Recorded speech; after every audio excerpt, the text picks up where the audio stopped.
Right, heading due north along the route that the Japanese took on the night of the 24th and 25th down the Sector 3 trail. So this is roughly the trail. Obviously it's not the same trail. This is overgrown. This is all jungle at the time the locals have been clearing. But approximately 200 meters in that direction, that's where they struck the marine lines. So I'm standing in the middle of C Company lines. They attacked on the 24th and 25th of October, 1942. The Japanese came from that direction. So that's looking south. They came down the supply track, or not a supply track, but a patrol track the Marines had been using to go to Briggs Outpost. The Sector 3 trail ran through this area. So I've got some photos here of when they've been clearing these gardens the past 6-7 months. They've collected some unexploded ordnance for the police EOD teams. I got a photo and it's all Japanese ordnance. So knee mortars, 60mm or Japanese small mortars, and Japanese hand grenades. And I'll show you a picture with this.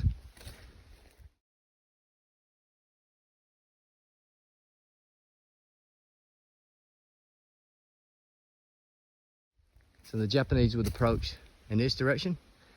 The jungle would have been about this thick. Because you can see why they took the path of least resistance, running at night. They're not going to run through that thick jungle. And believe me, that is pretty thick jungle. See if I can move close to it without falling down. So that's why they ran straight down the tracks and the trails and straight into the machine guns of the Marines, the 37mm of the Marines. So I'm roughly standing in the approach path. The actual track's gone, obviously, over time. The trail that the Japanese used, I mean, the jungle's overgrown it. So this is roughly the approach pattern, approach path. So if I was a Japanese soldier on the early morning of the 25th of October, 1942, I'd be running straight into Marine Corps foxholes and positions. Let's see if I can get a better look. It's a move in. Here I'm on the Coffin Corner line. A lot of this area has been cleared for agriculture. They're actually going to turn into markets or gardens to grow for their vegetable markets. So I've moved in. There's some remnants you can see in the jungle. If you can see here, that's going to be an American bunker. And it's been marked here.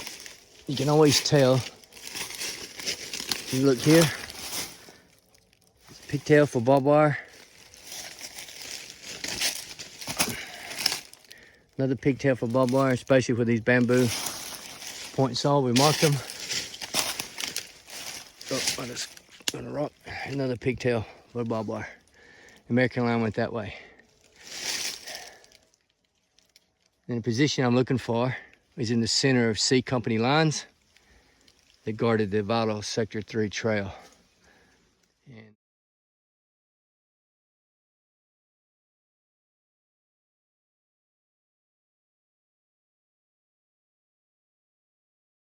this is a great example of the banyan tree.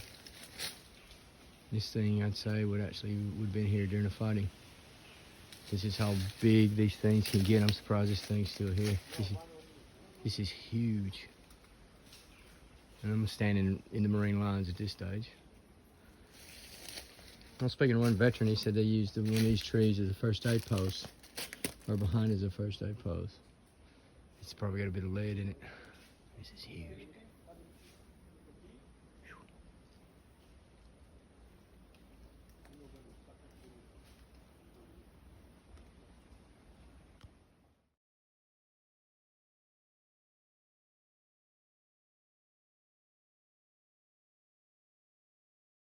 Yeah. Here's a machine gun pit or a bunker. I don't know if you can see it, but here's a good bunker hole. And my friend will stand on the actual barbed wire picket line we found. You'll see him walking there. And then he would stand behind a tree. Are you there now? Yep. Yeah, well there you go. That's the barbed wire line.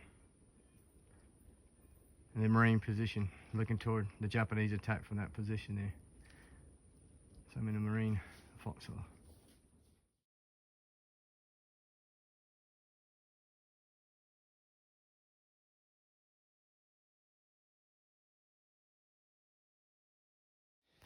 This is the other large bunker. One that I showed you on the Sector 3 trail is about 34 yards that way. Large bunker hole here. So orientate it. We'll stand in it. Very soft. Love to dig this one, or dig in this one. Mike just said there's one beside him. So yeah, we're on the actual bunker line, so we're definitely on the marine lines.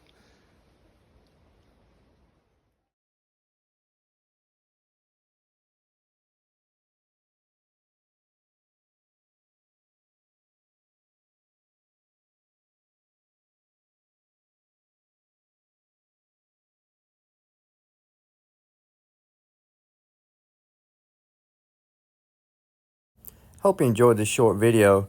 Please see my Briggs Outpost and John Basilone videos to accompany this one. Thank you again for watching.